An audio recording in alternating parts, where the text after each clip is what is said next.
Wanted to give you guys my initial impressions on this rifle. This is the Rossi M92.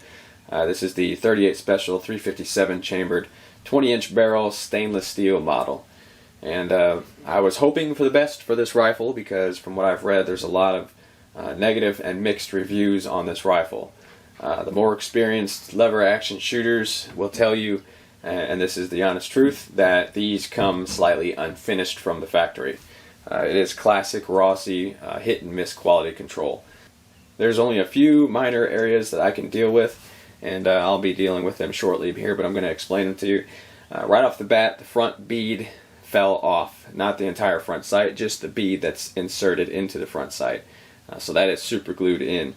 It looks like that was supposed to be punch wedged in, and it seems like they just didn't smack the punch hard enough to wedge that into the front sight there. So we'll keep an eye on that and see how well that goes. If it falls off, I'll just probably be ordering another front sight. The buttstock. The fitment on the buttstock is what I expected. Not the best quality control, but not the worst. First of all, the butt plate on the end. I've seen Mosin Nagant butt plates that fit better than this one. You can see it's dramatically hanging over the wood back there, so I'm going to have to do some grinding on that. The top of it there is going to need some grinding as well. One side fits better than the other, so easily enough I'll just grind that off and smooth it down. The fitment around the receiver tang, again, it's what I expected. It's not too bad, but there is some overhanging areas which I'll be addressing later on whenever I refinish this wood stock. Another area worth mentioning is the loading gate. Just like everybody said, that loading gate is pretty sharp. You can actually run your fingernail across that thing and it will shave off bits of your fingernail. So that translates to fairly sharp and somewhat painful to load this rifle. Breaking it down, I don't have a video on the initial teardown of this rifle and cleaning off all the cosmoline on it, or whatever oil or grease that they used to coat this on, but it was fairly sticky. And what I used was odorless mineral spirits, and it did the job pretty smooth. Got all that all in there, soaked it all, and then wiped it all down with oil after I cleaned it all off. This is the end result. Fairly nice looking rifle with some minor issues that will need to be addressed. My major concern with this was that it wasn't going to function 38 Special from what I've read. To my surprise, you can see I have two different 38 Special rounds there of different case overall lengths, and they both work just fine. The 357 projectiles that I have, you can see there's a lead cast there. Semi-wad cutter seems to function okay. I mean, it kind of hangs up halfway into the rifle, but if you work the lever quickly on this rifle, it seems to work better. Working it slow in there kind of hangs up those semi-wad cutters, those light cast ones anyway.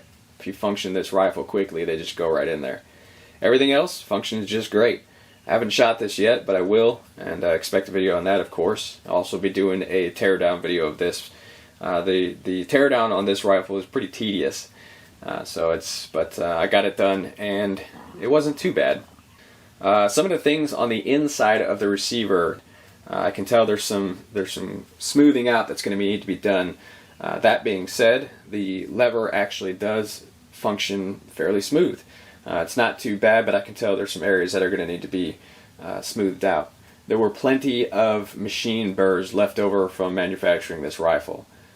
Breaking this down, it was kind of disappointing to look inside of the receiver, and you can actually see the clumps of metal stuck to some parts that actually should have been knocked off before it was sent out. But again, that being said, it was still a smooth functioning lever from what I've experienced from other lever guns. So I knocked those off, cleaned it all up, and then I will be smoothing this out later on. We're going to see how it functions before I do all of that. Overall, my opinion on this rifle is optimistic. Again, that it does function both 38 and 357. So I'm hoping for a nice, smooth operating rifle here. I have some range time coming up soon with it to test accuracy. I have heard that these are a 130 twist, which pretty much means you're going to have to stick with a lighter bullet. Typically my rounds are 158 grain, but we're going to see how well those function out to 100 yards. I don't see this being much more than a 100-yard rifle, and inside of that. So these are my initial impressions of this rifle. As you can tell, there's some work that needs to be done to it. All of stuff that I can live with, but something to be expected if you're going to be purchasing this rifle. Hope you enjoyed this video. Check back later on. Again, I have a disassembly of it. and a really in-detailed look at this rifle here soon, along with some range time. Till then, we'll catch you guys next time.